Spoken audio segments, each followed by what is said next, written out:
Assalomu alaykum, hurmatli o'quvchilar, san'at shaydolari. Mana bugun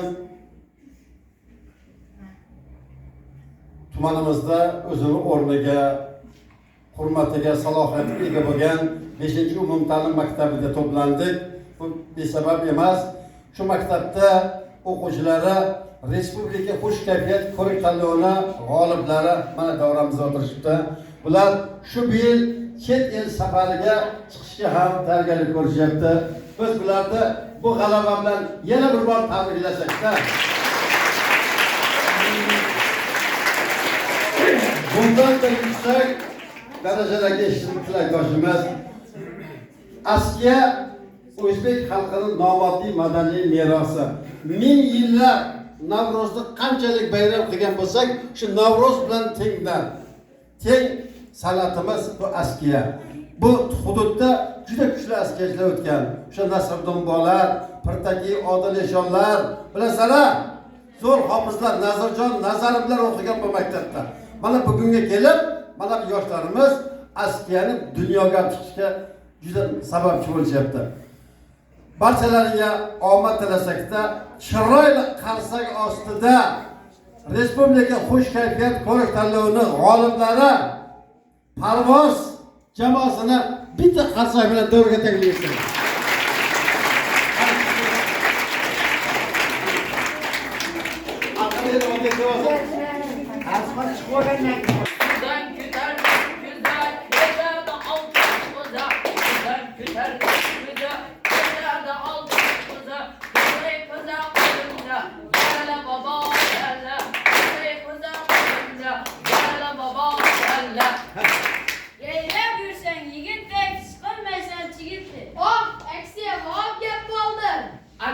Emas, askiya g'ob gap bo'ldi.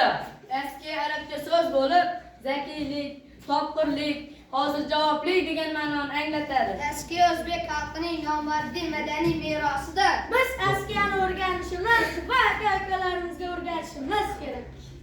O'zbek askiyasiga butun dunyo kuladi. Chunki UNESCO ro'yxatiga kiritilgan. Dunyoga kelib, kulmasdan o'mrayib o'tmoq. Bilingki, hammomga kirib, nohaq chiqqandan yomonroq degan edi mashhur so'z ustasi ustozimiz Muhammad Darvesh.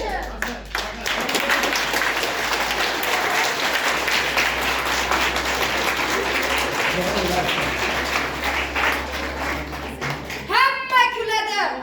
Baxtli inson ko'proq kuladi. Degan edi mashhur so'z ustasi ustozimiz Muhammad Sheryayev.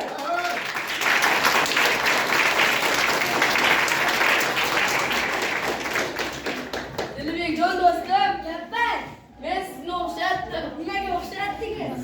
Onalarimiz va opalarimiz ishlatadigan ignaga o'xshatdim. Igna bo'lsa nima qilardingiz? Orqangizda deb o'tkazib, yostiqchaga sanib qo'yardim. Labbay. Men ham sizni o'xshatdim. Nimaga o'xshatdingiz? Ignani akasi Andishonaga. Andishona bo'lsa nima qilardingiz? Qo'limga igna kirib ketmasin deb o'rta qo'lga yasha.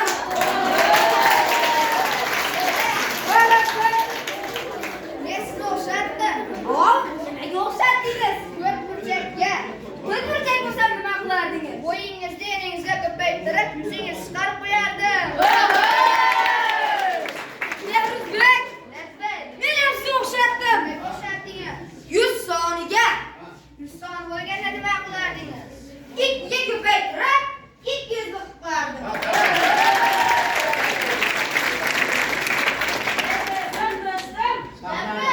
Men sizni o'xshatdim. Nimaga o'xshatdingiz? Bilajibonga, afsanchi biladigan bo'lsa nima qilardingiz? Bilajibon ham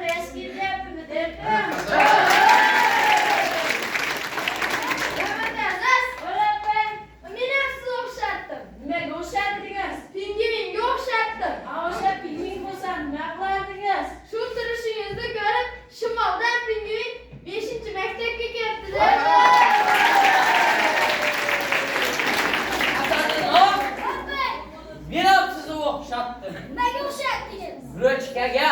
Ruchka bo'lsak nima qilardingiz? To'polonda mo'minlar so'rab qolmasin deb, paybog'imni orasiga yashirib olar edim. Labay. Nerasini o'xshatdim? Nimaga o'xshatdingiz? Ruchkani aytasiz qalamga. Qalam bo'lsam nima qilar edingiz? Uchingizni chiqarmasdan yozilmaydigan qo'yadi. Voy yigitlar, Voy! hammalaringni o'xshatdim. Nimaga o'xshatdingiz? Marg'ilonimizni atlasu adraslariga. O'sha Marg'ilonda adras va atlaslari bo'lganimizda nima qilardingiz? Mana konsertimizga qizlar ham kiribdi. Shular xursand bo'lib ketsin deb hammasiga ulashib yuboradi.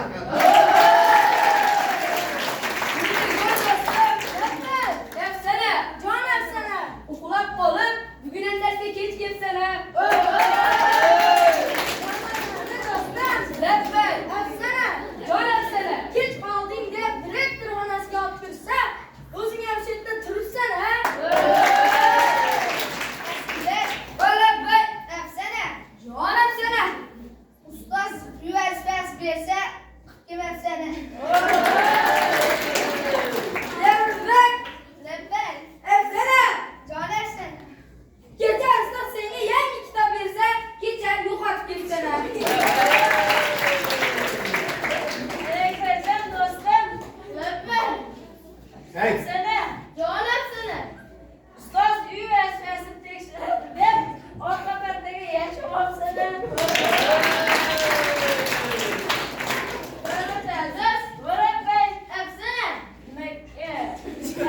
Jon afsana. Qizlar universitetini ko'chirtiradi deb qizlarning sumkasini ko'tarib yuribsan.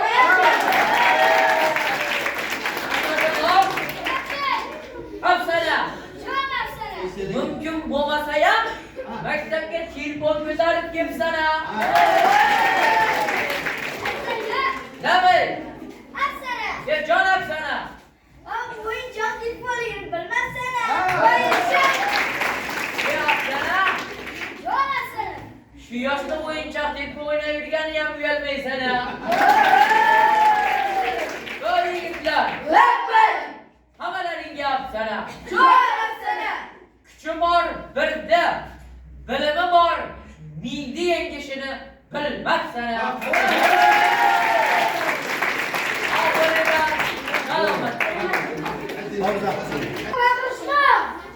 Hozir davraga xush kayfiyat respublika ko'rik tanlovini g'olibi tumanimizdagi 28-umumta'lim maktabi o'quvchisi Azizbek Muhammadjonovni taklif etamiz.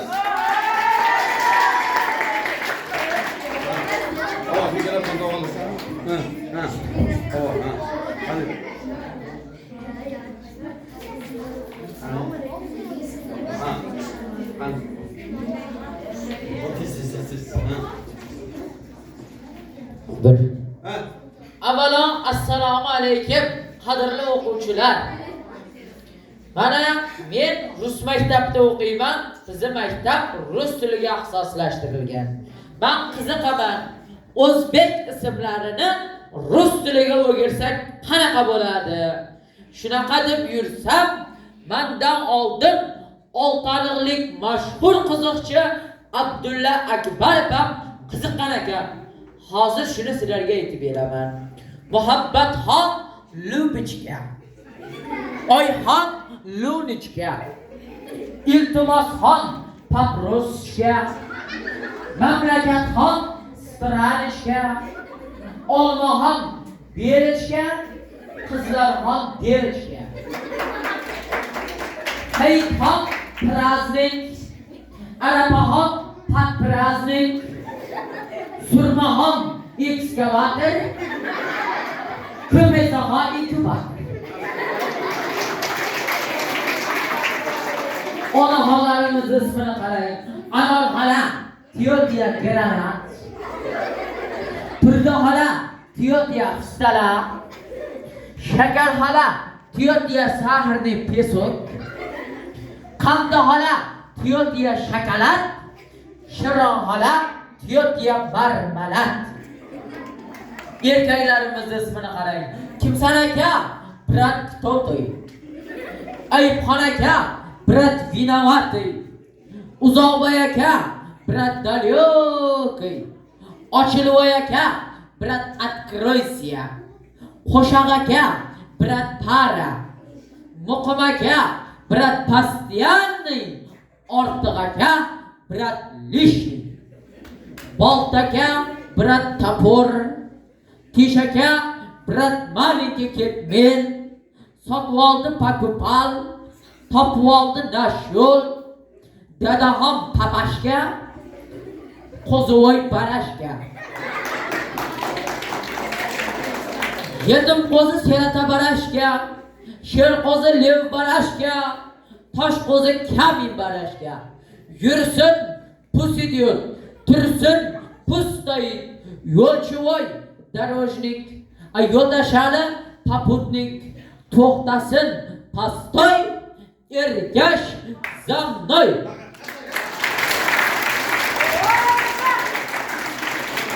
Sog' bo'linglar, salomat bo'linglar, rahmat. Sizlarda shu biz keksa avlod sizlarga yetkazishga harakat qilyapmiz. Mana bolalarga, yigitlarga omad tilaymiz. Mahmudjon, Labbay, gulmisiz, rayhonmisiz, jambilmisiz? aytganingizmi? Mana bunaqa koshona, mana bunaqa sharoitlarni ko'rib, eskini yoshligim, yosharib qolsam bo'lar ekan deganmisiz? Hamduljon aka, Labbay, gulmisiz, rayhonmisiz, jambilmisiz? aytganingizman. Mana bu yosh avlodlarni ko'rib turib, yoshligingizni esga olganmisiz?